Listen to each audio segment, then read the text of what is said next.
டாப்பில் கட்டி டாப்பில் ஒரு சைடில் ஒரு 10, இந்த பக்கம் ஒரு 10, மொத்தம் 20 பேனல் அடிக்கிடலாம். அடிக்கி பேட்டரியில் சோலார்லேருந்து கண்டு எடுத்து ஓரமாக பண்ணலாம், இல்லைன்னா டைனமோலேருந்து பண்ணலாம். இதை பண்ணிக்கலாம் கேஸ். ஓகே கேஸ், மறக்காமல் தாமஸ் சேனலை மறக்காமல் சப்ஸ்கிரைப் பண்ணி வச்சிங்க. ஒன்லி தாமஸ் ட்ராவல்ஸ் 2 சேனல் இருக்குது. மொத்தம் 2 சேனலுக்கு சப்போர்ட் கொடுத்து சப்ஸ்கிரைப் பண்ணி ஆதரவு கொடுங்க. பண்ணிக்கலாம். ஓகே கேஸ், நெக்ஸ்ட் வந்துக்கலாம்.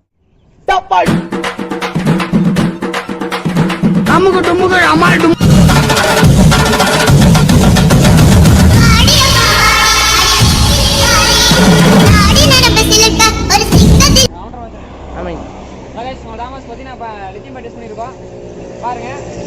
பக்கா டெஸ்ட் பண்ணி வச்சு இப்போ நம்ம ரோடு கூட செக் பண்ண போகிறோம்.